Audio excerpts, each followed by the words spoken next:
Hello, everybody, and welcome to another fantastic edition of the Brief Nerdy Podcast. I am your host this week, Ryan. Joining me once again this week is my good friend Trent Hello. and TJ. Hello, you guys. It's Russian. It's Russian sloth. Yeah.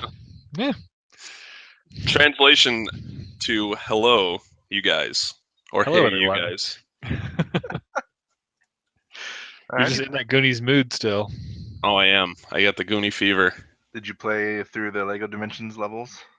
I did. I didn't play through the open world yet, like the adventure world, but I played through the story. And it's really interesting because you play through it as Sloth and Chunk, so you go through what they went through in the movie that was off camera. Oh, nice. So like you're following the Fratellis who are following the Goonies. So, yeah, they did a really good job with it. That's pretty cool. Do we the Goonies turn into Thanos? No, I wonder though if there will be a Thanos reference because once you beat it, you can unlock when you play as Sloth, you can turn into any of the other Goonies. So, and there are references galore to a lot of other stuff. So, I wouldn't be surprised if there was something like that in there. Yeah, it was a Josh Brolin joke, but oh yeah, no, I know. Okay, just making sure. No, yeah, I'm saying like when you play as Brand, like he might say something like that, or someone else might. So. Touche. Yeah. All right, well, for our round robin this week, we're going to talk about our favorite moms from video games, movies, and TV shows. So, because it was Mother's Day this week. For those of you who were slow like me and didn't get why the question was focused on moms, I'll admit, I was reading the notes, I was like, why? Yeah. Yesterday was Mommy Day. It's good stuff. Well, I'll get us started. I'll just go to the video games one, and I just got to go with Genova for best mom ever. Who is Genova? I do not know. It's kind of sarcastic, but she is Sephiroth's mother, quote unquote mother from Final Fantasy VII. Oh, Sephiroth. It's a long, convoluted JRPG story, but well, I would like to hear all of it right now. All right, welcome to the 60-hour edition of the Brief Nerdy Podcast. So it starts with this guy named Cloud. He's got really like spiky hair and a big ass. Oh, damn it! Sword. See, now it's an adult podcast. You mean he had a stick as big as a sword? Yes. Yep. That's definitely what I said. Have you ever played Final Fantasy VII, TJ? You know what? I have not. Oh man, you better play the remake when it comes out. Yeah, maybe I will. That would be a good topic for another show. Popular games that we have not played. It's true. Unless it's terrible. It was kind of Genova was kind of a sarcastic, but kind of like my ghost stuff last week. But if I were to pick a favorite, I would probably go with the boss from Metal Gear Solid 3. Ooh, that's a good one. Lovely mother to our friend Ocelot and mentor to Big Boss, Naked Snake. So those are all things. Yep. Yep. I've never played that franchise, so it's probably the most emotional gut punches that I've ever experienced in video game history. Is the climax of that game, and it's revolving around her. And so I wouldn't dare talk about it on here to either spoil you, Trent, or anyone else who hasn't played the game. But that alone is one thing that just makes Metal Gear Solid 3 one of the greatest video games of all time. Not to mention just the fact it was a great game all around. But yeah, I never played through that one, but I did hear about that, so I didn't experience it the same way you did. But I know what you're talking about, though. It's pretty cray, but it was awesome. So favorite video game mom goes to the boss for me. Oh, what about you, Trent? What's your favorite video game and/or movie mama?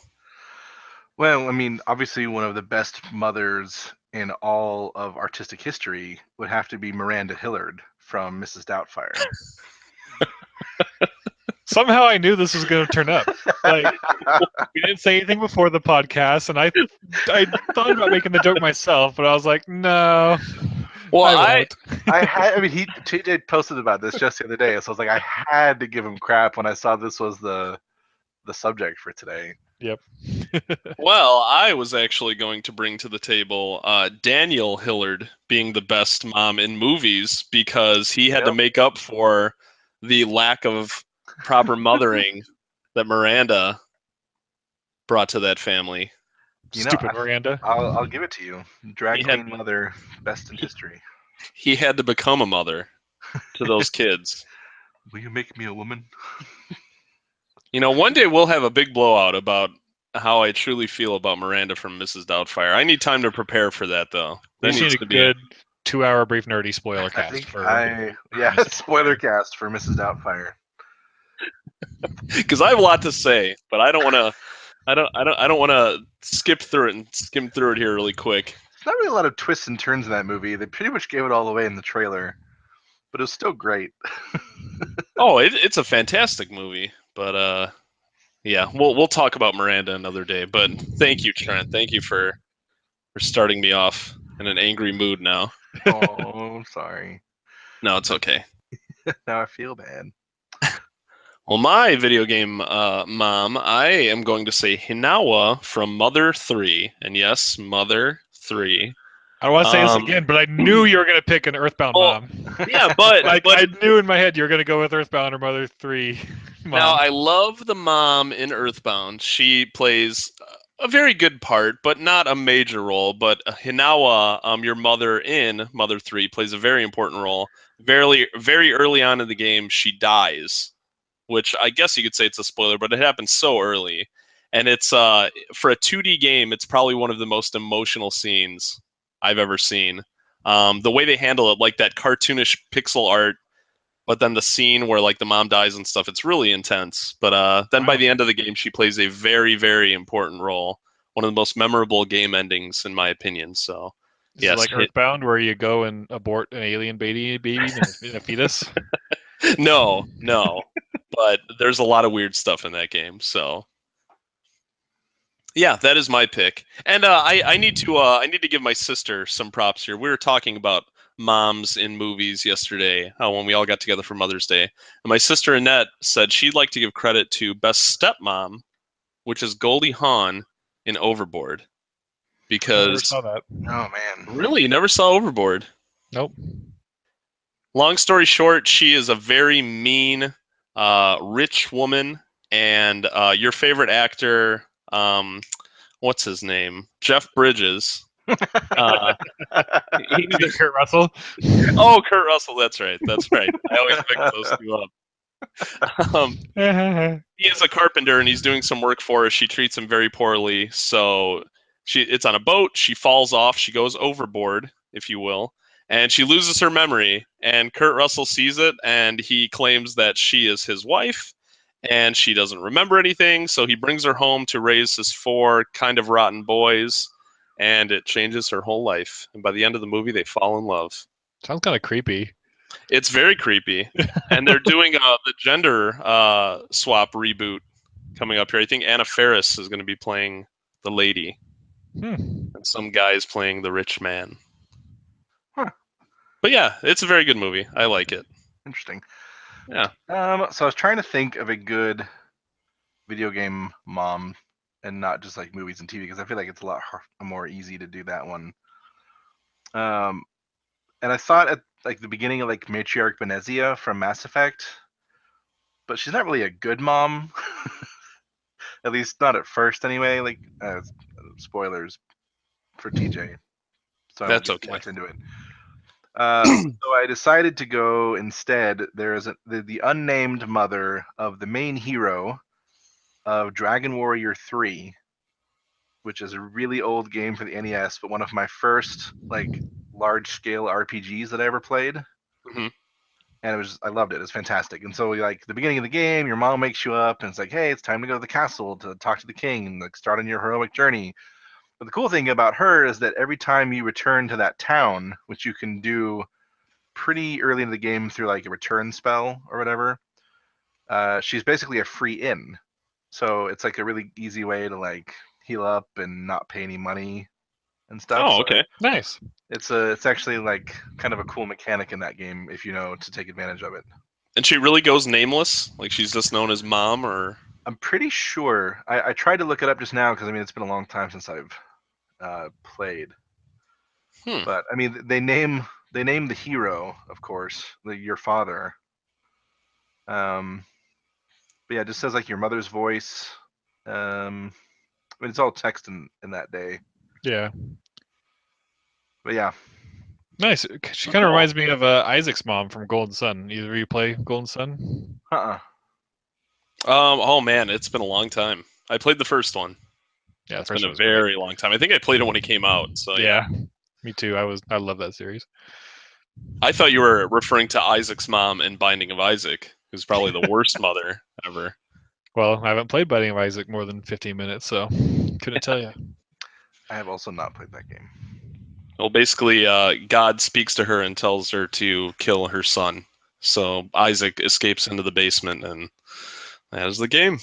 What? I heard it had biblical undertones. Dad's supposed to try to kill him. What a twist! They got the story wrong. Maybe that's the big surprise ending. If you beat all the difficulties, maybe you find out the mom is the dad. What a twist! That's like a South Park thing right there.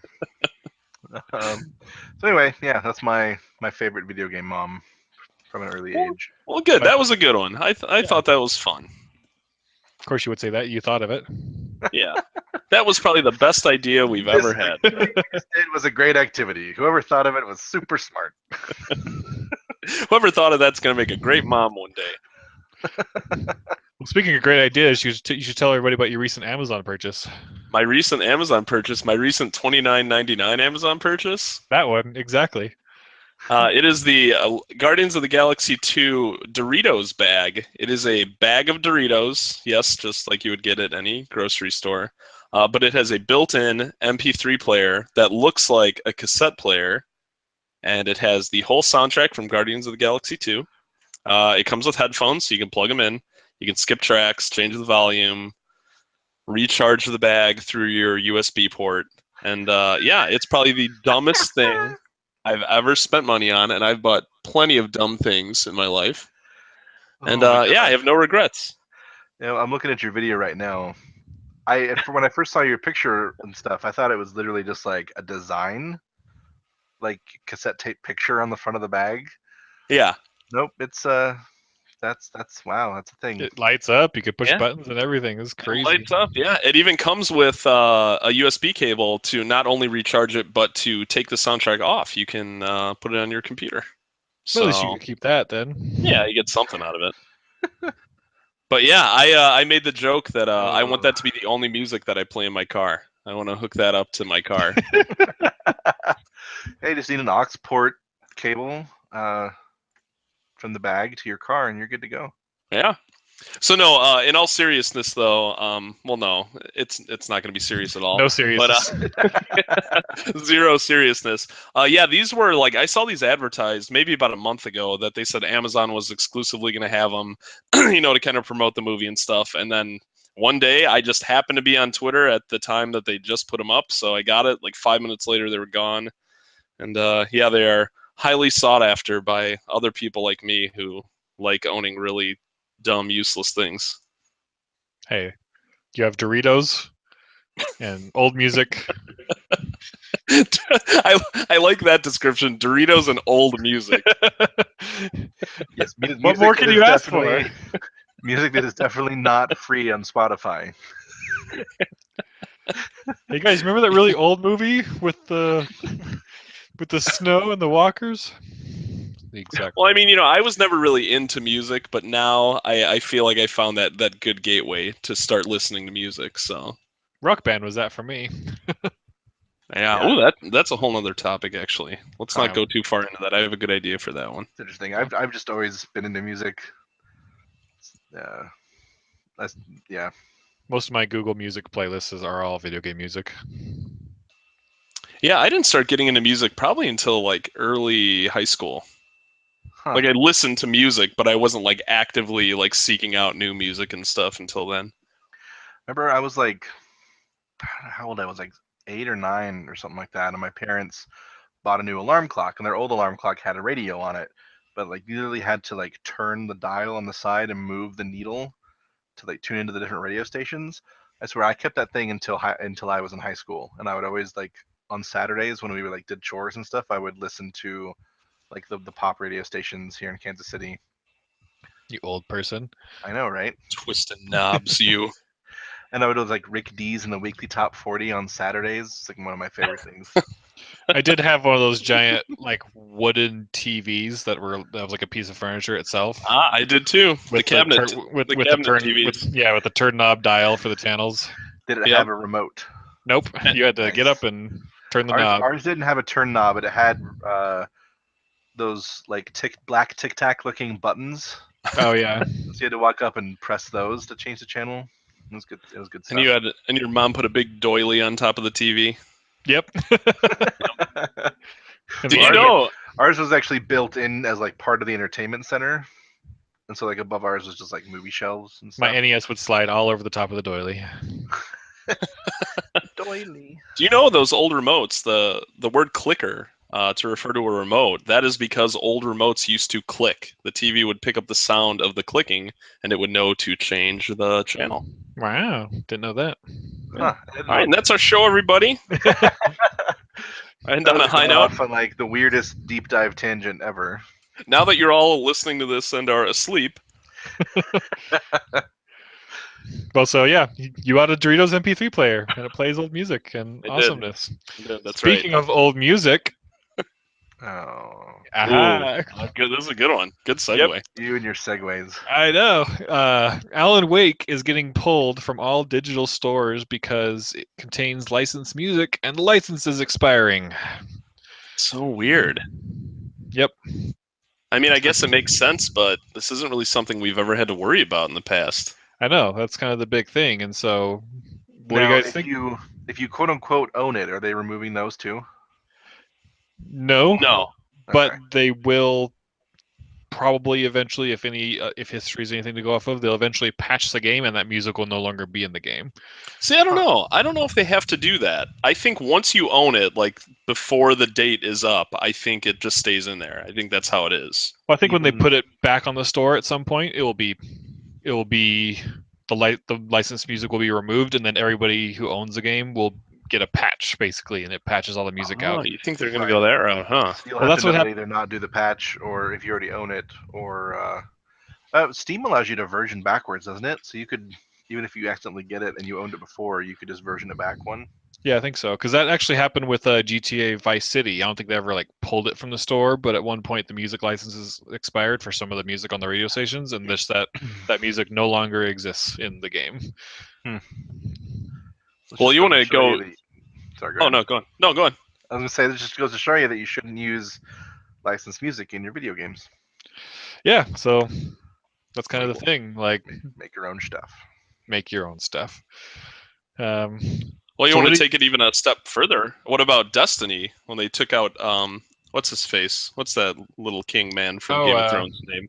Tyrion. Yeah, Peter Dinklage. Yeah, Peter Dinklage. They just completely removed him from the game in an update. Yep. He's no longer in it. Did they give a reason for that? I don't think they gave anything official, but he was terrible, apparently. Yeah, supposedly Oh, he was really? very hard to work with, and a lot of people did not like his performance. So, Huh. And then when DLC and extra content packs came out, and that character needed to continue to be voiced, I don't think Bungie wanted to work with him, so they just hired everyone's favorite video game voice actor, Nolan North, to do the voice, and so they didn't want to just like have him have a new voice all of a sudden, so they just repatched the whole game and redid all of the voice work with Nolan North. That's interesting.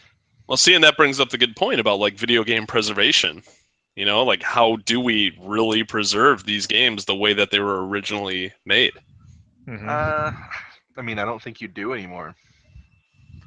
I think the idea of like a finished minted product is essentially a thing of the past. I mean, because even patches or updates, I mean, the game is no longer as it was.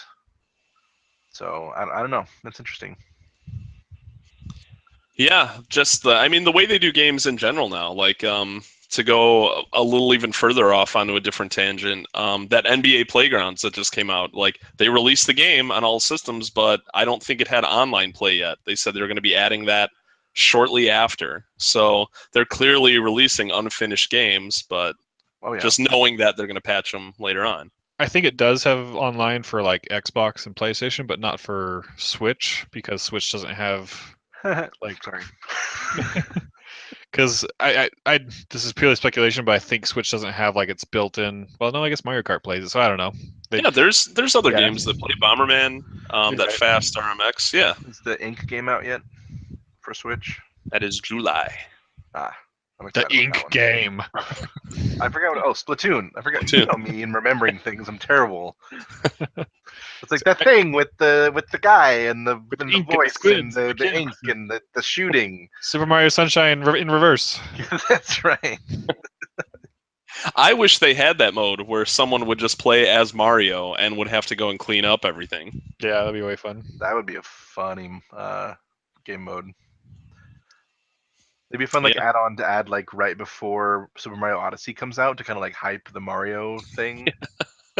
I could see that Yeah. a little inner like hype thing. I can't think of the word. I'm too tired. That's okay. Did either of you play Alan Wake? I did. I played it for like 10 minutes and then I noped on out. Trent does not do scary games. That game is very, very mixed. It seems like I don't know anyone that's played it and was like, "Yeah, it was okay." People either really love it or really hate that game. I thought it was okay. Oh, well, there you go. There you go. Sorry. I mean, I don't know. It was. Brian's like, oh, that's a really interesting thought. Let me crap all over it. I'm sorry, let me rephrase that. Every nice person I ever talked to either really, really liked it or they really hated it. Burn. No, I'm honestly like I thought it was No, a good I game. know. I didn't think it was like the second coming of Remedy. After the Alan Wake days. But I played it once and I enjoyed it. I think I bought the first DLC pack that came out with it. I can't remember, but yeah, I played it back in the day and I liked it. Yeah, So, well, they're practically giving that game away right now. I think it's like $2. yeah, on Steam. Yeah. Why not before it goes away forever?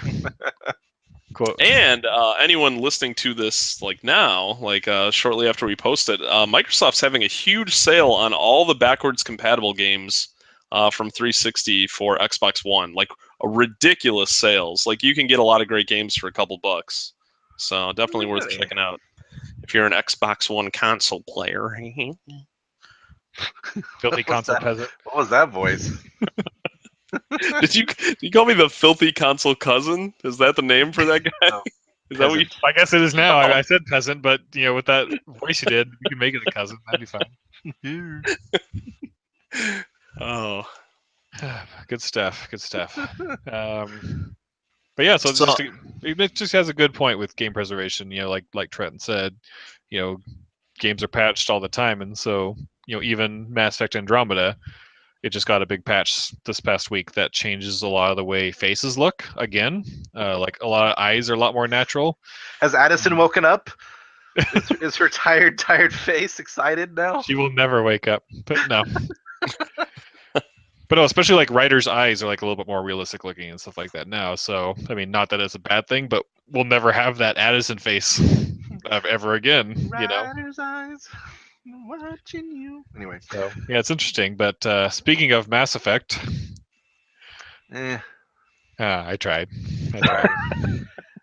I'm just surprised you're talking about Mass Effect on this show. It was a little weak.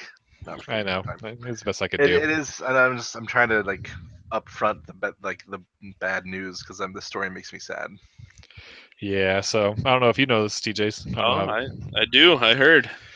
But yeah, so the rumor is it's all people who know people at the BioWare office, but BioWare Montreal is being scaled down, and Mass Effect is being put on ice for now.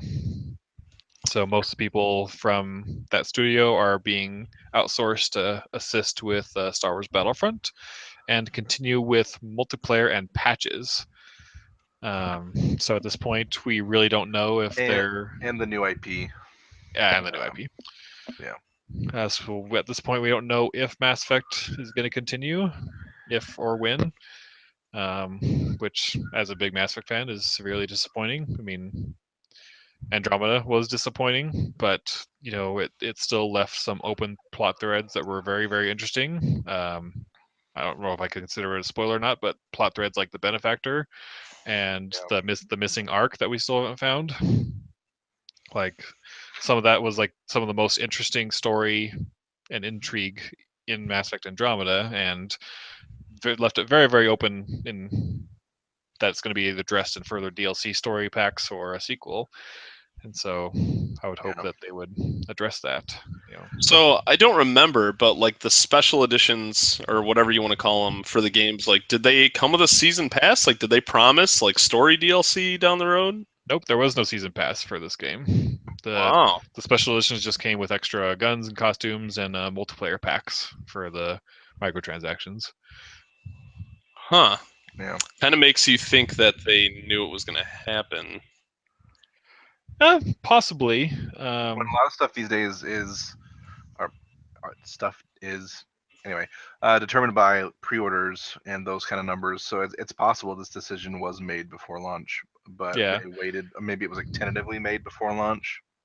I don't know if you remember, Trent, but like EA was actually praised for announcing they were not doing a season pass for Mass Effect. And then I speculated on this podcast. I was like, well, it's probably because they know like all the Mass Effect fans know to buy every story DLC pack because they're all great, So they knew that they could just make us buy each individual one and get the full money without doing the season pass discount. But yeah, you could be right, TJ. They could have known. I mean, you would think that based on the quality of Mass Effect Andromeda when it came out that they had to have known.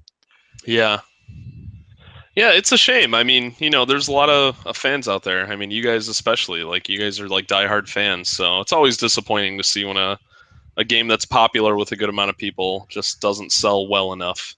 Yeah. Well, and the frustrating part for me is that, like, I mean, yeah, it's a B or C plus game in terms of comparing it to other like big RPGs, or especially comparing it to the original trilogy itself. But I mean, I've played games that were way worse than this. And sure. I still had a really good time, and I was really looking forward, like Ryan was saying, to like, okay, they've world built, now they can go have fun in this new universe they've made, and that's like, wah, wah. Yeah, it just makes me sad because also my second favorite EA franchise, Dead Space, has been dead for several years at this point. Which I've this now, like, this has me terrified about Dragon Age too, because we have not heard a peep in a while about Dragon Age anything. Thankfully, though, Dragon Age Inquisition was the highest selling of the franchise, and EA was very happy with its success. True. So, but people are going to be really worried because like Mass Effect has kind of like created a stigma for that whole company. I'm assuming anyway. Which is why I feel. Sorry, go ahead. I was gonna say, which is why I feel that EA needs to get out with messaging, either about the new IP, hopefully in E3, or at least talk about if they have any DLC plans for Andromeda. Yeah, I agree. Just to get some of this worry out of the way, because, not me and not Trent, but a lot of people really hated the way Mass Effect 3 ended. But the DLC for that game was fantastic, especially the final piece of the DLC content. People think that the Citadel DLC is probably or could be the best, 3 to 5 hours of Mass Effect out of the entire trilogy in that DLC. And so they definitely ended the trilogy on a high note in that matter. So, they could, I don't want to say completely redeem themselves, but still leave the last taste in people's mouths a positive one for Mass Effect Andromeda if they released a good DLC pack for it. So, who knows? Well, do you guys think that the game coming out when it did had anything to do with it? Because it was very strange that this year, like early in the year, normally that's the slow time for games, and we've just had like amazing release after amazing release. So like you were saying, Trent, a lot of the reviews said it's like a C, maybe C plus game. And, going up against, these like other A titles that have been coming out, across the board, do you think that had anything to do with it? Do you think if it came out at a different time, it would have done better? Maybe. I'm trying to remember. Mass Effect 3 came out like February, didn't it? Or something early in the year? Yeah, 2 and 3 both came out in Q1 of their years. Yeah, so I don't know. I mean, we asking more like time of the day or like relative to the surrounding titles? It came out at 9 not time a.m. of the day. Yeah. Sorry, relation like time of the year. You know what I meant. I think TJ's asking Yeah. with releases like Zelda and Horizon also coming out like within a few weeks of it, and those Yeah. games being received very very positively critically. Yeah, if- and if even that had an Persona effect. 5. Yeah, I mean there were a good amount of games that, I think a lot of people were like, "Oh, well, I'd play Mass Effect, but, I really want to play these first." Like what if Mass Effect came out this summer? Like do you think that would have helped it? I mean, the extra few months of development would have helped it, but no, I don't know that the time of the year really would have had that big of an effect. I think the hype crashing into what they delivered was going to happen no matter what time of year it was. All right.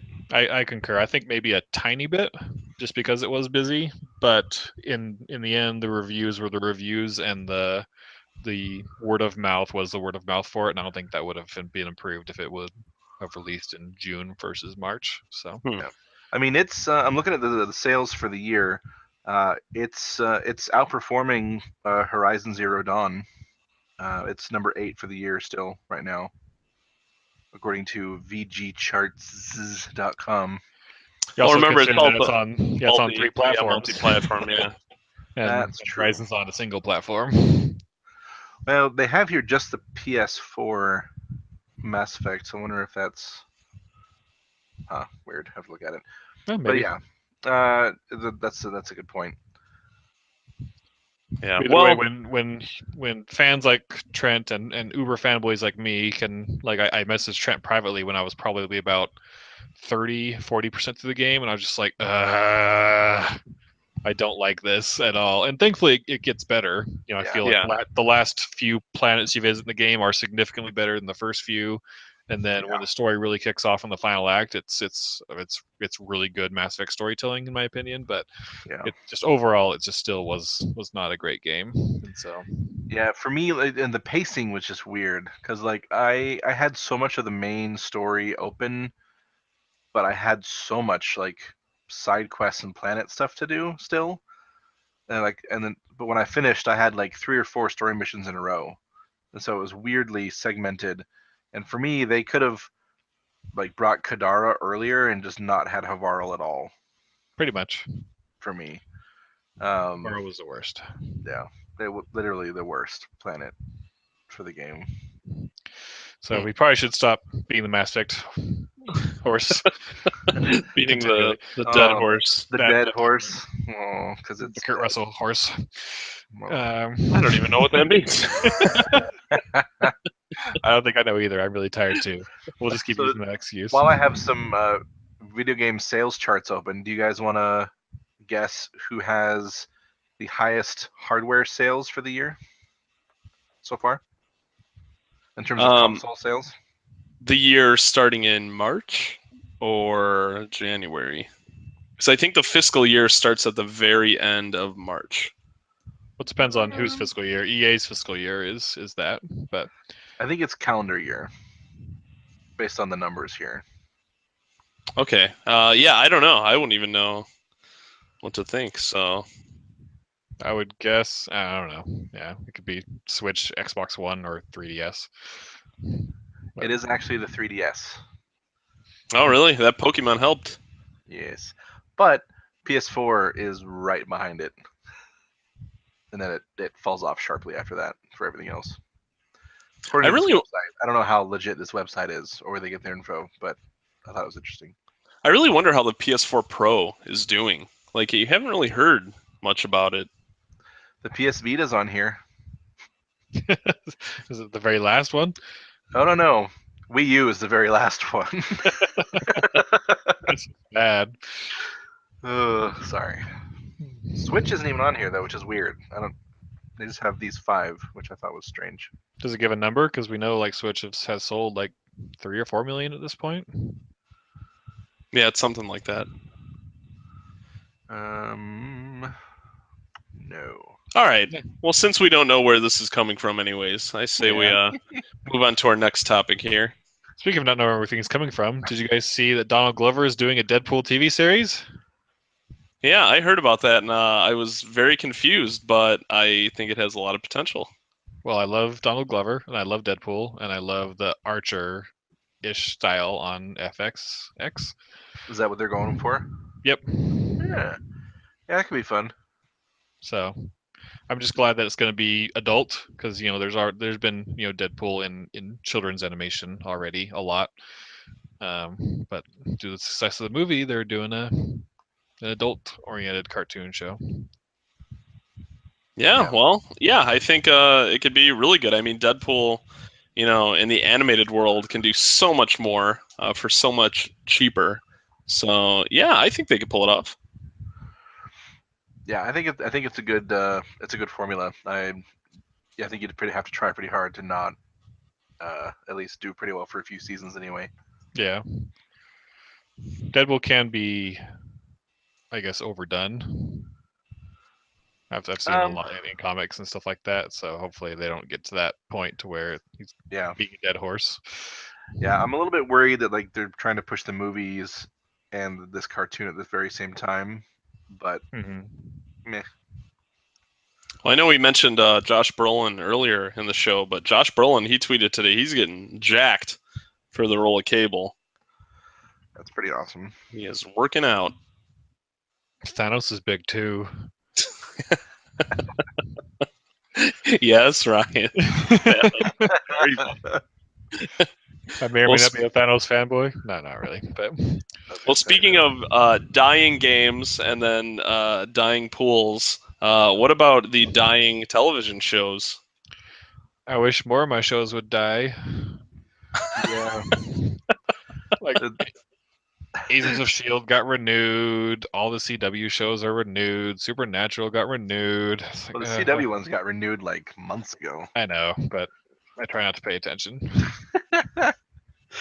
That's funny. So what are the shows that are getting canceled that surprised you, if any? I wouldn't say surprised, but things like Two Broke Girls, it seemed like, I don't watch it, but it seemed like a phenomenon like Big Bang Theory, where it's a pretty not good show that the masses seem to love. But so I thought its cancellation was a surprise, personally. Isn't Big Bang Theory like one of the most popular shows of all time or something? Like, Pretty doesn't much. it do ridiculous ratings? It does. I don't get it. I'm pretty sad about Scream Queens. I don't know if you guys have seen that. It's kind of like a horror comedy. I haven't. From the Adam, is it Adam Murphy, the guy who did Glee, and also American Horror Story. It's really funny. It's really over the top. It's like ridiculous, but it's better than it has any right to be. Is one of my favorite phrases at the moment. But it was pretty good. So I'm sad that it got canceled. On the flip side, I am incredibly surprised that The Amazing Race got another season. Really? Is this season really bad? No, this season's actually really good.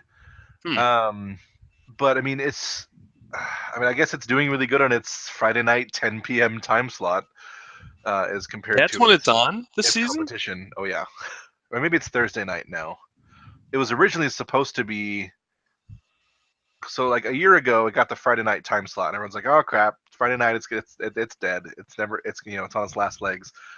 And then this show that's going on now was supposed to premiere in the fall, but they bumped it, and then they bumped it again, and then they used it as like a random mid-season replacement for a show that they canceled, or some other thing that didn't end up happening. But I mean, I'm really enjoying this season, so I'm glad that it's going on, and I hope they do this format again. Mhm. But I was just surprised. I figured that. I mean, I guess it can't be that expensive to put on compared to other shows. Maybe, I don't know. Yeah. They have to pay all those natives to hand out cards. Yeah, a few dollars each. No, sorry. I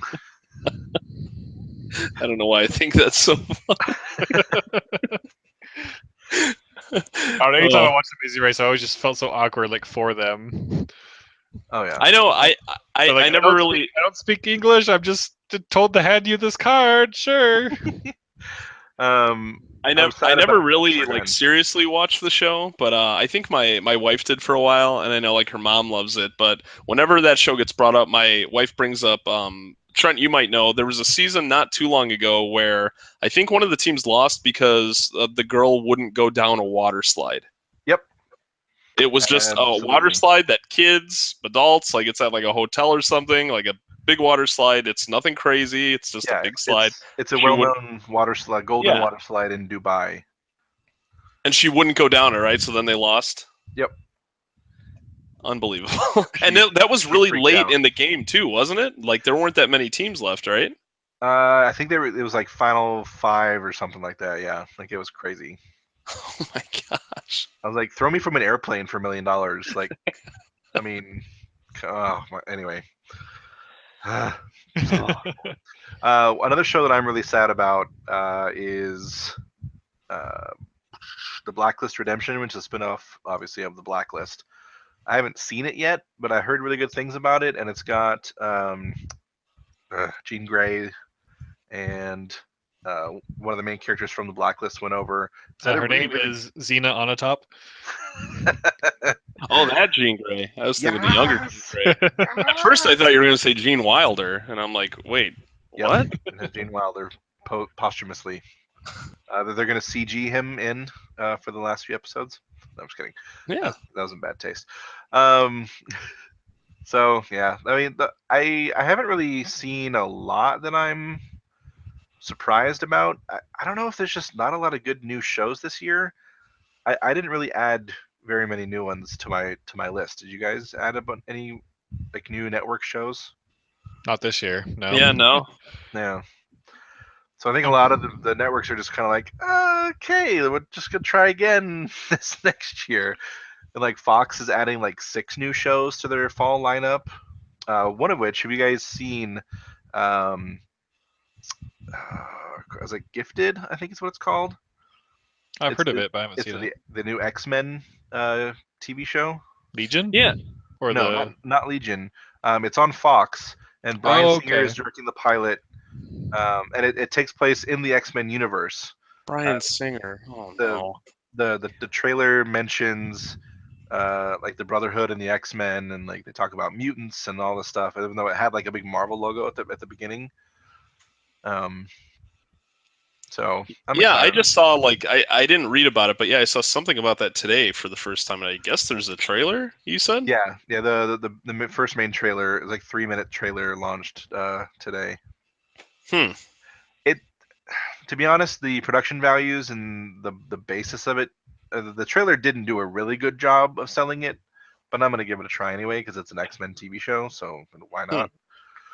But Well, yeah. did you guys see that first picture from the Inhumans? It's like the first like cast photo of like the Oh, 5 yeah. main mutants. They're not mutants. They're they're not. humans. They're Inhumans. They're Inhumans. So they're like they live in humans. Yes. Yes. Just making sure.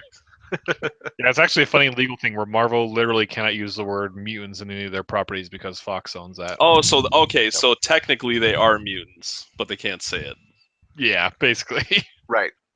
Because the Inhumans are a thing, right? Like they're not making this up for the show. Like there's a comic. Yeah, there is a of them. comic for Okay. it. No, yeah, they're using the Inhumans like because they don't have the X-Men, in my opinion, and the Inhumans kind of existed as, I mean, I don't want to be mean, but like I feel like kind of a lesser known X-Men. Walmart brand X-Men. Right. Great value. And they've done a bit with them on Agents of Shield. I think one of the season 2 or 3 was dedicated almost entirely to them. Apparently Ryan loved that season. Apparently, this season was really good though because when Agents of Shield was renewed, everyone was very happy about it. So I'm still maybe only 60% through this season so far. So I'm excited to catch up then. we'll have to see how that goes. Again, I wasn't really shocked, but the Powerless, I kind of had my eye on and was hoping it was good. I didn't watch it, but I was kind of hoping that it would take off. But Remind me what that one so. was again. It was about the people. Oh yeah. Go ahead. Sorry, the comedy where they clean up after superheroes. Yeah. Yeah, I'm glad that one's dying. Did you not like it, or? I just don't like the premise. I think it's I haven't. It just I heard about it's like someone described it to me and they're like, oh, it sounds so funny. I was like, I have zero interest in watching that show. It had Alan Tudyk in it, and I always love him. So That's true. Man, that guy's like cursed or something. he does good in movies. He is really good in movies. He was the best part of Rogue One for sure. Totally. But yeah. Have you ever seen Tucker and Dale versus Evil? No. Yes. It You sounds need to funny. put that on your short list to watch because, like, Okay. I'd only seen people like cosplaying as like the characters, or just like people using it and like, oh, Alan Tudyk is great. Look at watch this movie, and like, so but I knew nothing else about it, and so my girlfriend and I sat down and watched it one night. Like one night, we were both like just laughing our butts off at the just. It was so funny and just well done movie. So Huh.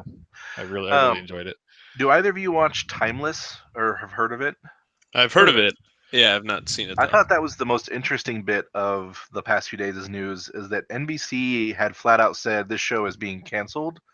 And then this week they reversed course and said, just kidding, we're going to give it a 10-episode second season. Lol, JK. That's pretty rare for a Yeah. network to completely reverse course.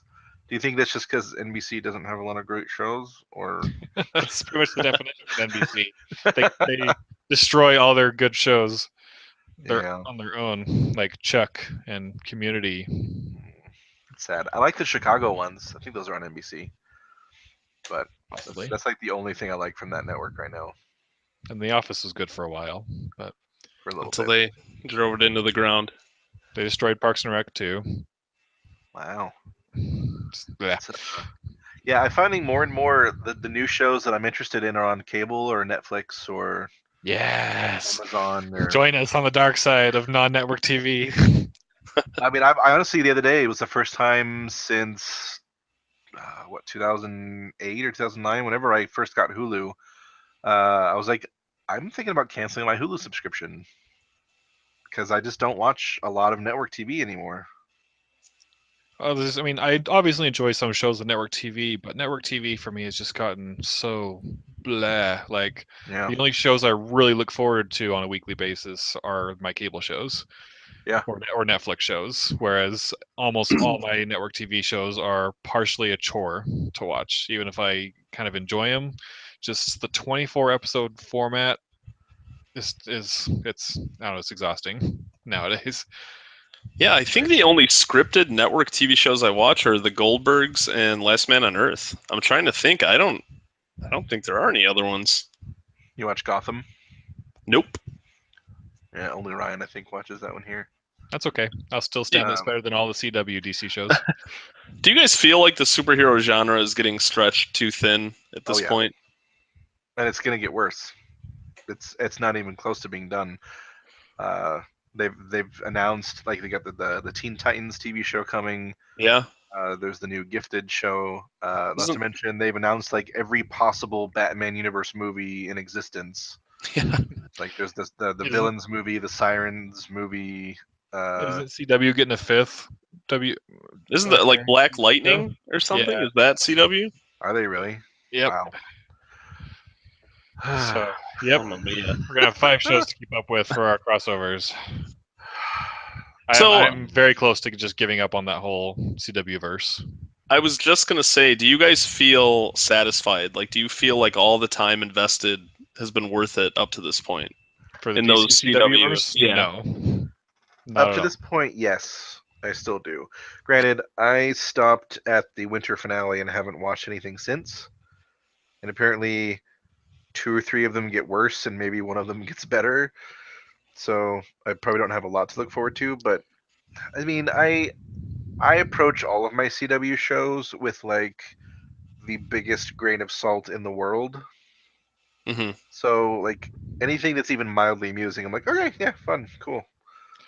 See, Arrow was getting better, but I don't know. But the way the show is going, I feel like the show's trying to ship all the city again, and it's making me mad.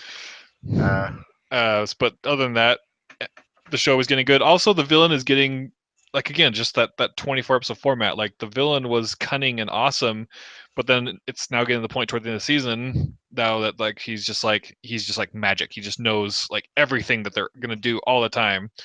Yeah. And it was cool at first because he's just such a good strategist, but now it's just annoying. But yeah, Flash, like I've said a million times, I'm rooting for the villain to win on that one because I hate all those people. Like all these Oh. characters I liked, like all of them I wanted to die. Every single one of them. So That's dark. So what's your except maybe Wells. really? Yeah. Which one? The one on this season. Okay. The HR I think they call him. HR. Yeah. Yeah. He I didn't like him at first, but he's grown on me. But I love the Yeah. shtick that they're doing of each time. Like so far, there's a new Harrison Wells. yeah. The actor's got to love it because I mean he's never gonna get bored if they keep doing it. So, But I mean, I thought the crossovers were a lot cooler the first season of Flash because like it seemed like Flash and Arrow were jumping back and forth like every 3 or 4 episodes. and they And were they kind of a good fit, and like it wasn't too convoluted. yeah.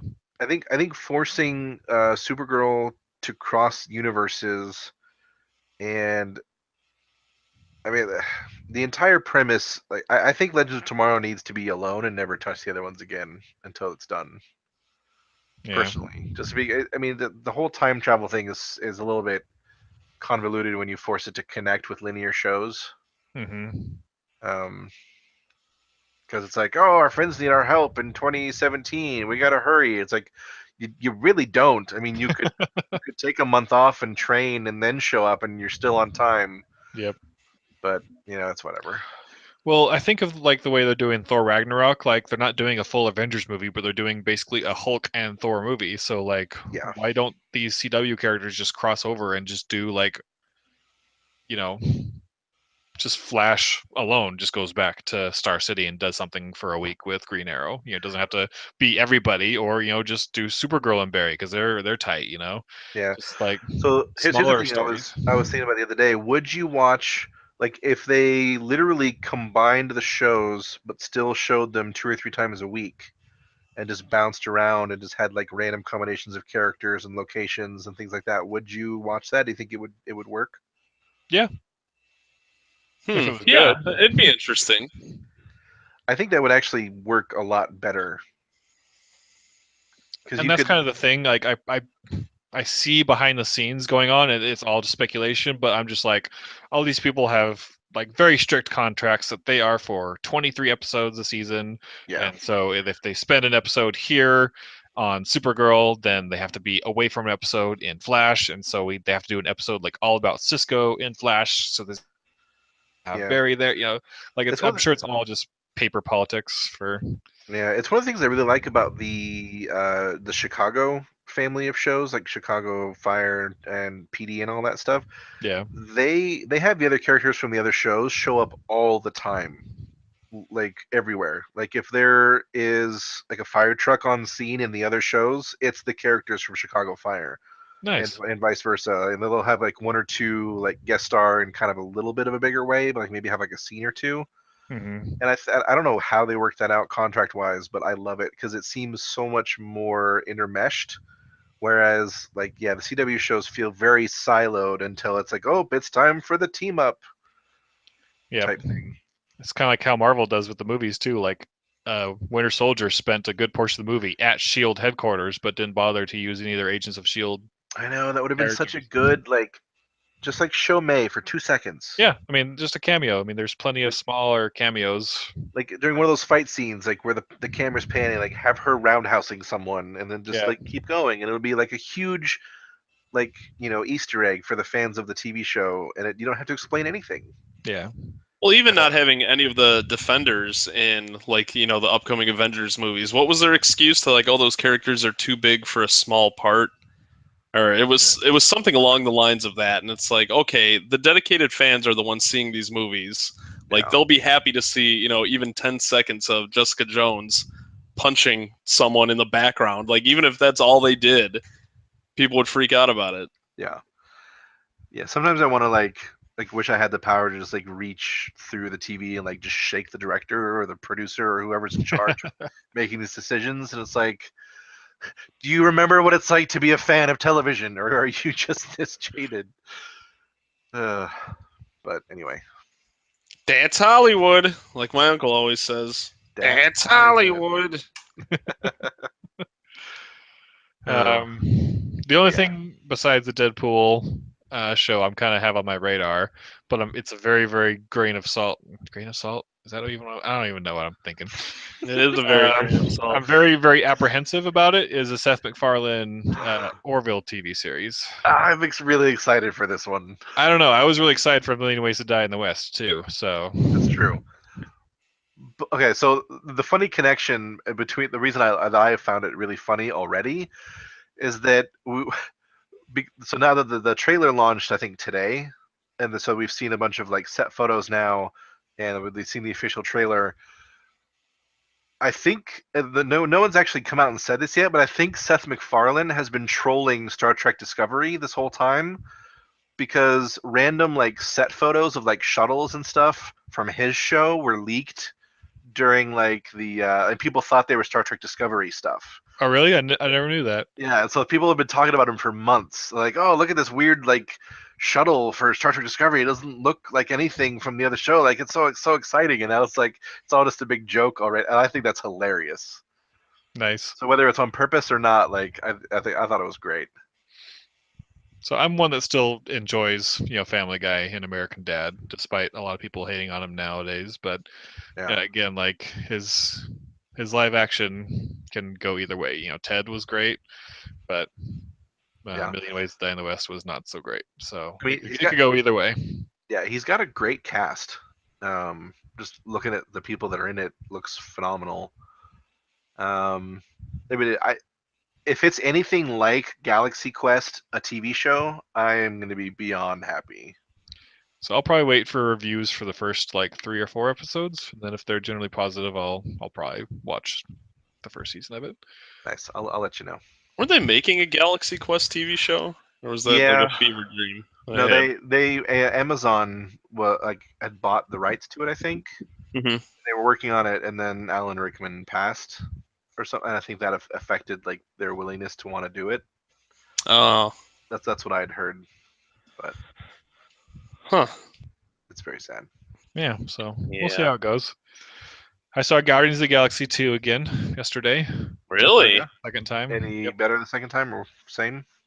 I'd say about the same. Like, as always, you catch things. Like, I didn't quite catch the first time around that Sylvester Stallone basically tells Yondu straight up that he's going to die later in the movie. Huh. Like, I mean, he didn't really say that, but he's like, we'll never do stuff for your funeral. Oh, yeah. And things like that. So foreshadowing. Watching the movie in a separate perspective like that, I was like, well, like that's very obvious foreshadowing of the end of the movie at this point. But I still significantly enjoyed it. Once again, I saw it with my mom and my brother. Took her for Mother's Day to go see it. They loved it as well. Spoilers, by the way, for anyone who hasn't seen I realized it right after I said it, but I wanted to point it out. I wanted to play it off like it wasn't a big deal, so oh well. Sorry about that. Didn't you say, I could be wrong, but I thought you said that Guardians 2 might be your favorite Marvel movie. Is that what you said? Yep, I'm still believing that. Like, I think I need to watch the original Avengers again, just to kind of get a feel for it, because it was previously, but even upon a second viewing, I still think this might be it. I think I might be in that camp too, to be honest. Just not to be over what we talked about last week, but just I feel that the writing was exceptional. Every single character got good character moments.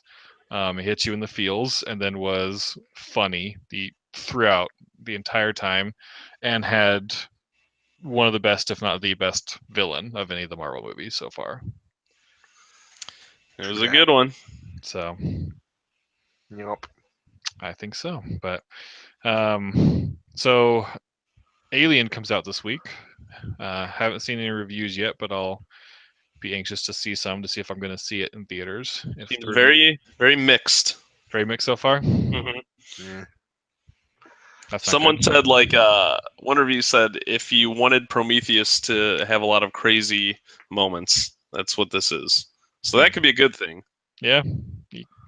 I'll probably see it on like a $5 Tuesday or something like that. I just gotta find someone to go with me since my girlfriend has no interest in it. She's never seen an Alien movie.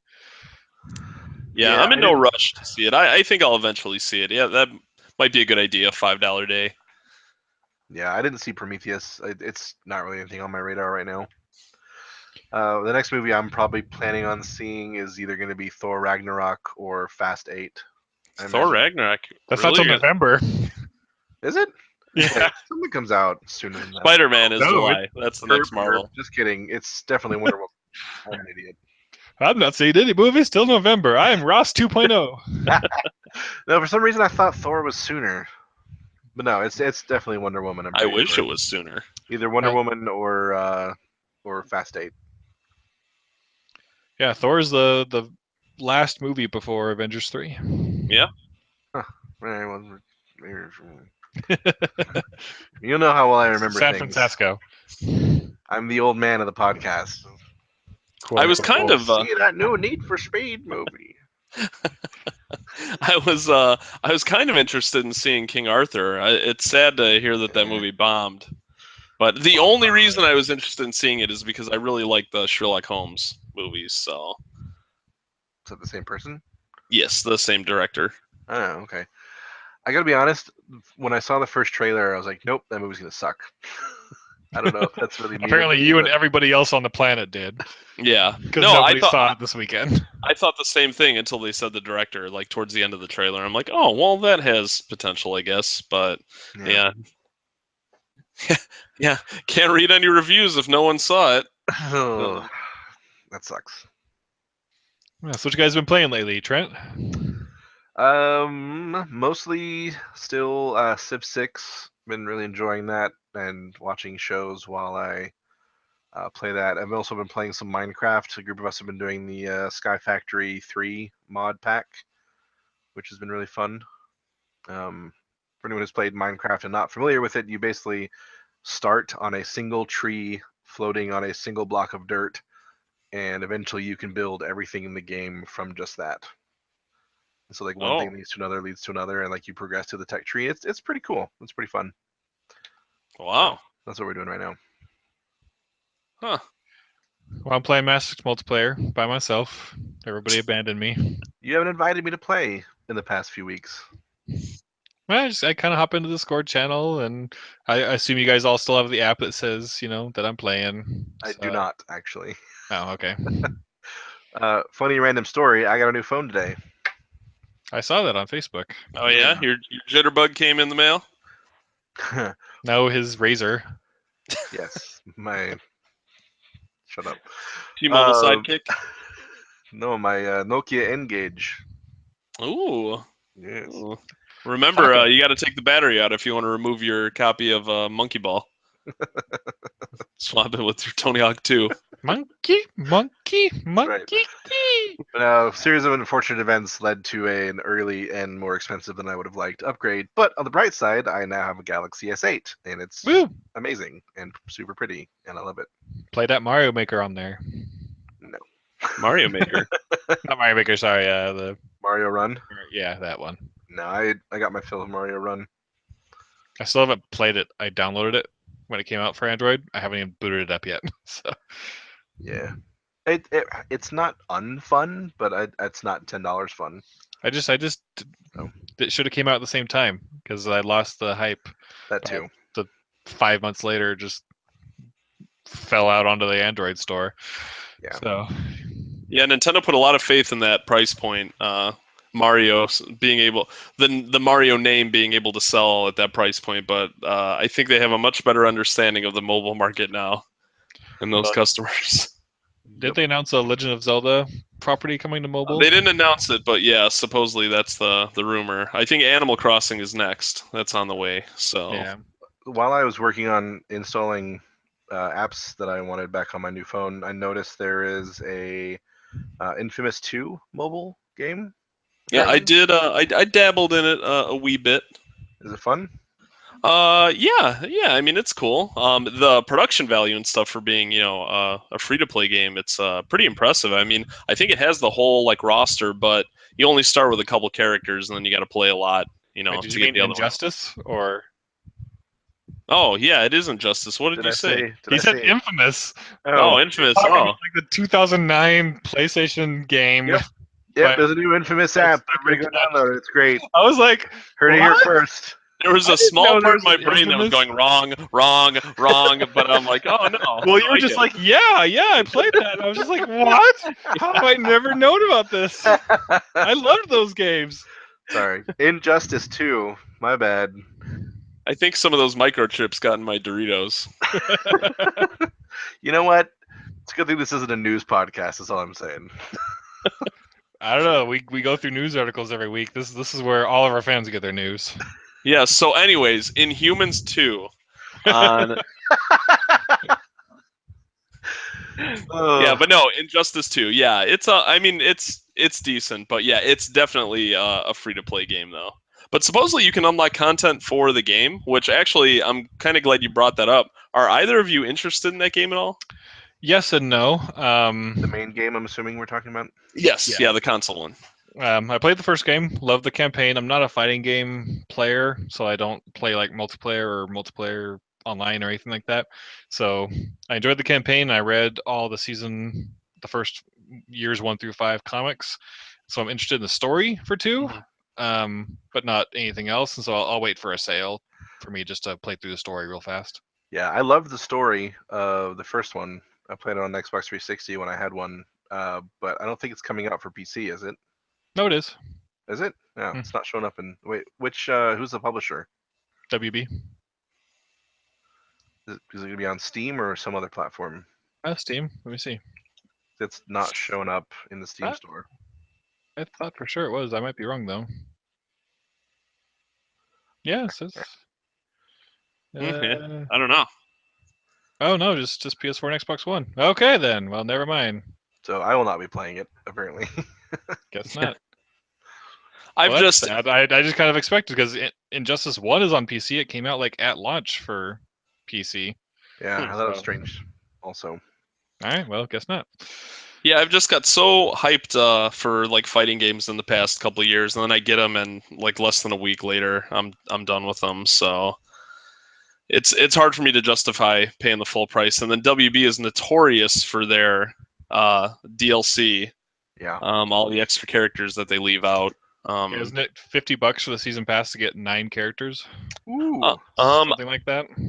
I don't know. I mean, I guess if you look at it from like if you're buying it on console and you get like the deluxe, and you have like Amazon Prime or like the Gamers Club Unlocked, you can get a pretty big discount. But yeah, it's pretty pricey to get all the stuff.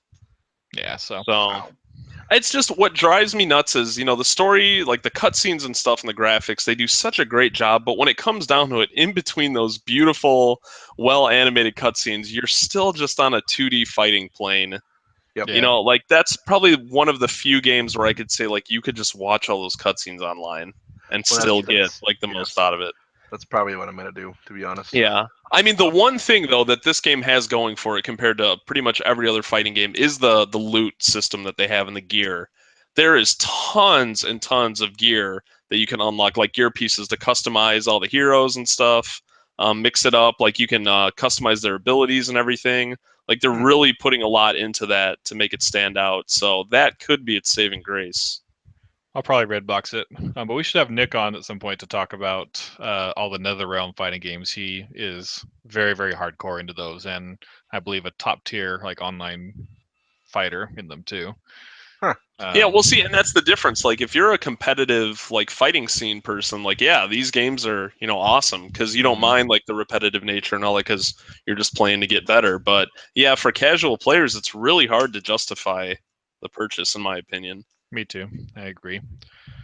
So yeah, I beat Ukulele this week. And Again, I still loved it. well, that's good. I like the last level just as much. I had no problems with the final boss fight. I mean, I died once and then beat him on my second try. I also thought it was not. I didn't think it was too short, but it was shorter than I expected. Because from what you said, and I had heard like buzzing online, buzzing.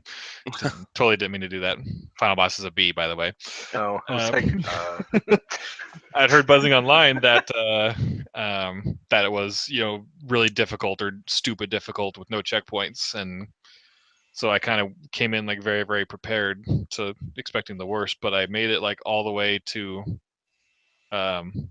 its final form, so to speak, and I literally just, because you have to fly around, TJ, and Yeah. I got to the point where I was out of energy and I was running around the little platform, like trying to get energy back, and then I'd go invincible whenever a missile would come close. But like Sure. my energy could not refill fast enough because he was like literally on the very last stage of that final stage where he's like just throwing missiles out so fast that my energy could not replenish fast enough so I could get back in the air and fly.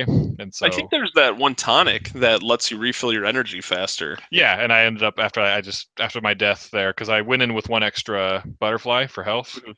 fearing the worst again. So I just switched that tonic out and then beat him on my second try there. But Because you 100%ed the rest of the worlds before going to the final boss, right? correct. Yeah, I wonder if maybe that like helped you because I had a bit of trouble with the final boss. Like I did ultimately beat it, but like halfway through the game, I was just trying to get like the bare minimum just to get to the end. So Yeah, I think the casino boss was by far the worst. But oh jeez. but no, I ended up really enjoying the game. I still wouldn't put it above Banjo-Kazooie or even Tooie, Mhm. but I would put it above Donkey Kong 64. And just the fact that we haven't had a game like that in 15 or more years, it just made me really happy to have it again. So Yeah, I'm really curious about the sales figures on that. I want to see if it has a big enough audience. yeah, But I hope it does. I would love to see those platformers come back. I would really hope that. I mean, my dream would be that just Microsoft would just hire Playtonic to make a Banjo-Kazooie game. Yeah, Just do that, because yeah. Give them the proper funding and everything, and I think they could do a good job. ditto. Did either of you play the Ratchet and Clank remake that came out? I did. That was really good. It was very good. Is that in the same kind of vein of a game? Would you say? Yeah, I'd say it's similar enough. They're not exactly the same, but yeah, I'd say they're definitely similar. Yeah, I mean, it's I'd say they're 3D in the same platform. genre, but Nice, because the person that I was friends with that played that when it came out just like overwhelmingly liked that game. It's a beautiful game too. Still some of the best graphics I've seen probably on a console yet. Nice. I need to try it on my PS4 Pro. I haven't tried it on there yet. Yeah, I I'd sw- love to see some more of those kind of games come out again. I swear there's parts of that game that look better than the Ratchet and Clank movie. Yeah. So I remember playing through that and then watching the movie trailer and being like, why does the game look better than this? So I still need to see the movie. yeah, I heard it's okay. Yeah, it's a video game movie. What do you expect? Yeah. But other than Ukulele, I played episodes 3 and 4 of Walking Dead: The New Frontier, the season 3 of Telltale's Walking Dead series. Oh, how's that going? I'm really I didn't- liking it. Again, a lot of people online aren't super liking it, but I think it's better than season 2 was. But Hmm. I don't think it could ever be better than season 1. But Sure. but no, I'm really into it, and I'm excited for the fifth and final episode to come Yeah, out. season 1 was great, and then like season 2 I thought started off well, but then by the end I'm like, all right, I'm not really digging this anymore. Without going too much into spoilers, it's just really good to have Clementine as a non-playable character this time Yeah. around, to interact with her in that manner. I'm not sure if we talked about that before, but just in Clementine in the second season, it's like, you play as her and all these people are making this little girl, like they're Yeah. putting all the weight on her shoulders. They're making her make all the hard decisions. And I'm like, why are they doing this? Yeah, try to imagine a Mass Effect game where you play as like a 9-year-old girl. You make the decisions for the group, and Oh my everyone kind of gosh. goes along with it. So That's weird. it's still a And- great game. Just it's definitely the weaker of the 3 seasons. Yeah. I mean, it's not bad. I was kind of a little put off by the multiple endings you can get too. Yeah, they do an okay job with addressing that, thankfully. Oh, I mean, again, minor spoilers. She kind of ends up in the same place no matter which ending you choose. sure. But it doesn't just like throw it out the window. Like there's usually a flashback involving Clementine in every episode of season 3. Oh, okay. And it that changes and addresses itself based on where she was at the end of season 2. So Yeah, well, you'll have to let us know how it ends, because yeah, if it ends good, I'll just well, by then they'll all be out, and then Yeah. I'll be more likely to play it then. I'm a sucker for the Telltale games. I generally enjoy all of them, even the not as popular ones. Did you ever play Tales from the Borderlands? You know, I have it because I got like all those Telltale games in a really good sale on PS4, but I never started it. So That it was surprisingly good. that's what I hear. I hear it's one of the better Telltale games. Yeah, I definitely recommend checking it out first among the Telltale games. Yeah, I heard even if you're not a Borderlands fan, it's still worth checking out. So Yeah. So that's about it for me. What I'm playing. I'm gonna start Prey this week now that the issues have been ironed out, supposedly. So did you guys hear about that at all? yeah, the game-breaking bugs and such. Oh wow. Yeah, like IGN was reviewing it, and I guess they made it like 70-80% of the game, and their save got corrupted, and they couldn't like continue. And so he went back to like a previous save from a couple hours before, but then like even then like certain doors wouldn't open anymore, so it just like totally like destroyed his save experience. And so he got in contact with Arcane Studios, people make it, and they gave him a save for like a spot that was similar to where he was. He played it for like another hour or so, and then like that save got corrupted as well. Oh, So IGN ended up giving it like a 4 out of 10, just being like, what we played was great, but it's so buggy we can't finish it, so we're giving it a 4. I think they later changed the review once the first patch came out that fixed those issues, but people saying it's basically a new generation BioShock slash System Shock. Yeah, I heard from multiple sources that the game starts off a bit slow, like it's kind of rough in the first couple hours because you're kind of limited. You don't really have a lot of options for like combat and such. But once like you get past that point, it really opens up, and yeah, I heard it's pretty decent. Don't know how much you like it, Trent, but you're basically on a space station and there's aliens on board, but they could shapeshift into any object.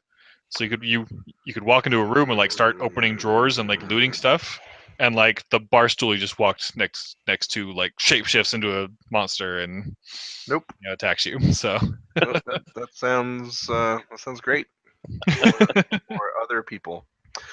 Yeah, I'm gonna start that soon, so looking forward to seeing how that is. Trent, you need a game where objects shapeshift into aliens. So like you walk into a room and there's an alien and you get scared, but then it turns into a stool, and you're like, oh okay, it's just a stool. No, I don't know. I think I'm going to be starting the Warhammer Total War this week. I imagine if I get my fill of Civ 6 anyway. That's a lot of war in one title. Yes, Warhammer Total War. The war never changes. Wars. What about you, TJ? What you playing lately? I'm still playing a lot of Mario Kart and trying to finish up Lego City Undercover. Like I said before, it's a very big game, but still, after playing through it, a second time, it's still definitely one of my favorite games of all time. Lego Dimensions, as I mentioned earlier, with the Goonies stuff. If you are a Goonies fan and you do have access to the game, definitely play it. It's so cool just after all these years. Goonies 2 on Nintendo aside, being able to play like the Goonies. It's none of the original voice actors. They didn't rip the dialogue from the movies because in Lego Dimensions they add a ton of new dialogue. Some of the voices sound nothing like the kids, but like Sloth and stuff, it's hilarious. Definitely doesn't ruin it. And then also in Lego Dimensions, there is the Lego City Undercover pack that opens up like the main character Chase McCain from Lego City to play as in Lego Dimensions, and it has its whole open world and stuff, and still hilarious. I said before, Lego City Undercover is one of the funniest games I've ever played, and that humor carries over into Lego Dimensions. I don't know who they have writing those games, but they're good. They know what they're doing. My girlfriend needs to hurry up and finish Mass Effect Andromeda so we could play it together because she is trudging her way through it, not super enjoying it either. So that's too bad. Yeah. As soon as she's done, we could start playing co-op games together and stuff again, like Lego. So yeah, I really want to hear what you think. And I don't know if you guys saw today, they did announce Lego Marvel 2. I did see that. Yeah, it comes out in November, and it's a completely original storyline, but you could see they're pulling inspiration from a lot of the movies that recently coming out, like Planet Hulk is on there. Or what do they call that Hulk from Planet Hulk, like in the warrior get up? Hulk, I think. Yeah, Gladiator Hulk. Yeah, that's right. There on the cover, there's the cowboy Captain America, which I never knew was a real thing, but I guess it is. Yeah. Oh yeah, they said you're going to be like focusing on like traveling through time, completely original story. So any characters can show up. I know a lot of people were disappointed because in Lego Avengers, Spider-Man was added much later as DLC. People were kind of bummed to see a Lego Marvel game without Spider-Man, but yeah, Spider-Man's definitely in this. Baby Groot is in this, so they're pulling stuff from Guardians too. So yeah, it should be good. It's Baby Groot. I need Baby Hi. Groot everywhere. Hi. All right. Well, nice. Good job. Good stuff. Thanks. Good job on listing your game. Good job telling us things you like. You did it. You're a big Man. boy now. Okay, I explained it to them. I explained Man. it to everybody. Like, I woke up at like 4:30 this morning and couldn't go back to bed, and so like I am like, bleh, bleh. So. It's okay. But anywho, so Trent, you finished Gilmore Girls. I hear. Oh my gosh, it's done. it? It's finally over. It only took me like 6 months. And you Insert the didn't say Frodo Baggins. Lorelai was one of the best TV moms. Well, I really wanted to go video game, but and I don't know. I think Lorelai is an amazing big sister. I don't know if she's the best mom, and there's a really interesting discussion to be had. Yeah, fair enough. She's an incredible person, and she's one of my favorite characters from the show. Yeah, she's it's such a good show. Most people listening probably don't care at all, but yeah, I'm really glad to be done with it so I can get to something else. Season 7. So Reason why was because the main showrunner left the show and like had a big falling out with the CW for the last season, and so someone else just came in and took over and changed direction on everything. Which is why season 7 feels so weird. And so the Netflix episodes is basically the original showrunner doing the ending she had originally planned, but just forward a few years and changing some things. So how was that? Like, because you saw it. Like, most fans had to wait years for that to happen. But you saw it. Like, you just like went right into it. So how was that transition? Very jarring. I mean, everybody got really old. Rory, I thought everybody else would be more noticeable, but Rory was actually one of the most noticeable. Like her voice got a lot deeper. But it's just like she's a woman. No, like, yeah. Like I mean, not old, but she's like probably in her mid-30s or something like that. And she just sounds so different from like the high school, and college Rory that we had seen through the whole thing. But it was so good. The very last episode especially was just incredible, like highs and lows. For anyone who's seen it, the reunion of the Life and Death Brigade was amazing. Like some of the best like snippets of television I've seen in a long time. The ending is something else though. I flipped out a little bit at the ending, and I won't talk about it in case anyone hasn't seen it yet, and it's a really big deal. But yeah. Yeah, well, that's Pretty cool. good I'm glad you made it through. Yeah. I mean, once again, this is coming from a guy who's just casually seen it. My wife is a diehard fan, so I've casually seen it. But I did see all of the Netflix ones. I watched them with her. So. Yeah, it's pretty incredible. It's not nerdy enough of a thing that I think most of our fans, if anyone's listening, would really care too much about. But so I won't keep going on it. But yeah, I was really happy with like 99% of it. So I'm happy. Yeah, Gilmore Girls to me, I remember like seeing the advertisements and stuff, years ago and just being like, oh my gosh, this is terrible. And, turning it on or like, having it come on and just thinking like, this is awful. Why do they talk so fast? But then just, once I got married and like lived with my wife and, she watches TV sometimes, just seeing it and kind of learning more and talking to her about it, I gained like a better understanding for the characters. And then I just seemed to like get it. And I think a lot of people that don't like it just don't get it. I'm not saying it's a show that everyone would like, but I think the haters just don't really they don't give it a good enough chance. Yeah, I mean, if you can look past just like the basic show setup and I mean it's a romantic drama comedy basically, but the comedy is so good and so like fast paced and snappy and I mean, Lorelai, the main character mom, is just a freaking hoot. Like she is so funny. Like just I mean, the fact that she did not win an Emmy for that show is to me like a huge like tragedy, travesty, one of those words. Yeah, both. But anyway, so after I finished, to get back to something more nerdy, after I finished that, I watched almost the entire second season of Sense8 in the last 24 hours. Oh Wow. boy. It is You so like it? good. I have like an episode and a half left, and I like the reason I stopped is because it was 3:30 in the morning when I turned it off last night. It is so good. If you thought about getting into Sense8 and like the first season was a little weird and kind of weirdly paced, push through it, get to season 2. It's phenomenal, in my opinion. I'll So have to check it out. I really enjoyed it.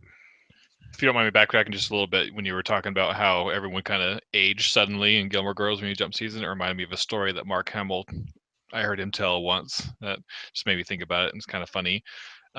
He said that one of the reasons he's so happy to be doing these new Star Wars movies, besides the obvious reasons, but is that he's excited for he's excited for kids to see him as he is now as Luke Skywalker, because like for the past 20-ish years, like he'd be like in an airport and a mom or dad would like poke their kid and be like, look, that's Luke Skywalker, and the kid would look at him and just be like, ugh, or like or be like, that's not Luke Skywalker, because a lot of like younger kids just don't like understand that those movies were made 30 plus years ago, 40 years ago. So like in their minds, they're new movies. And so he kind of explained that. And so he's happy to be able to see that as they watch, the original trilogy and the new trilogy, they'll be able to see that, oh, Luke Skywalker got older. And so when he meets people and fans in person, they can. Oh, wow. Yeah, I guess I never really thought about that, but yeah.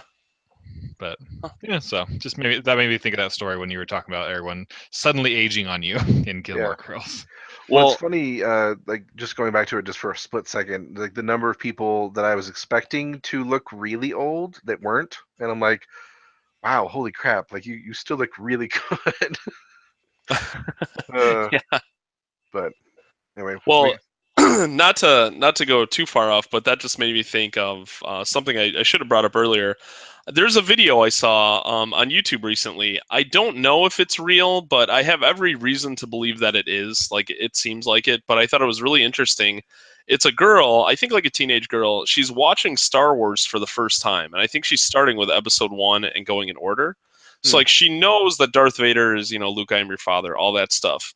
But her reaction that they secretly film is her watching Episode 3 and seeing Anakin become Darth Vader. Oh, yeah? So she knows who Darth Vader is, like, this big bad villain, but she had no idea that Anakin is Darth Vader. And she, like, freaks out. Like, she loses it because she's like, oh my gosh, like, no, this is the good guy. Like, how could this happen?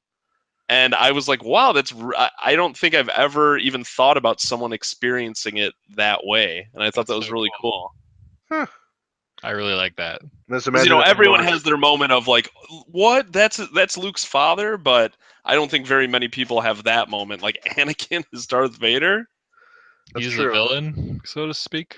Yeah, that's really cool. Yeah. Imagine if she'd watched all of the Clone Wars and like really gotten just a love for those characters. Yeah, just Clone Wars is such a good job of making Anakin a hero. Yeah, and a really likable person. Yeah. That's cool.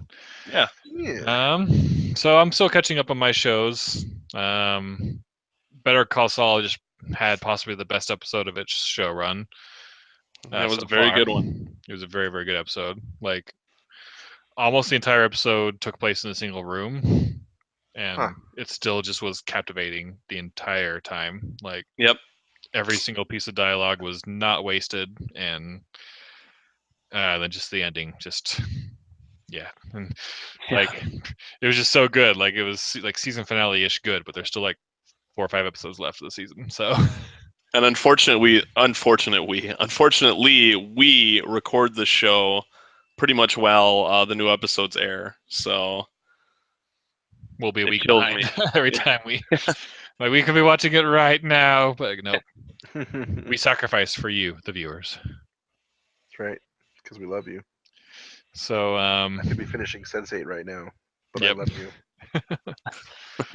So TJ, what about you? What you been watching? I understand you finished Breaking Bad since. Yes, we last finished spoke. Breaking Bad, and I won't get too much into it, but I agree with the people that say it's got to be one of the best shows, if not the best show, probably ever on television. There's just one of us. there's just Google something really special about that show. Just, I mean, everything about it. I really have no complaints about the show at all, and I mean, I feel like you can find complaints about any show, but no, the way it wraps up, just everything. I love everything about it. I've been obsessed with it. I've actually been having dreams about Breaking Bad like every night for like the past week and a half, and I can't think of anything else that I've ever had that happen with. So yeah, and then it's cool watching Better Call Saul now. You know, like there was a character from Breaking Bad that shows up in last week's episode of Saul, and it's like, oh my gosh, like this means so much more to me now. You know, knowing this. So yeah, it's great. So stay tuned for updates. We're gonna have a lot more in-depth Breaking Bad discussion at some point. Yes, at some point in the future. And we got to get you through it, Trent. Yes. Get you on to episode 3 of season 1. That's right. It'll happen. Well, I mean, if someone would stop going out of town on business trips, we could have watched the 3rd episode. But Yeah.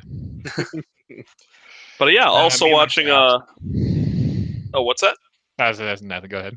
Oh no, also watching The Leftovers. We got 3 more episodes left in the series. It's still as crazy as ever. This season, it's one of those seasons where they're kind of like splitting up all the characters. Like every episode kind of focuses on a different character. So I'm really hoping, with only 3 episodes left, I really hope they all kind of meet up, because that's when the show's really at its best.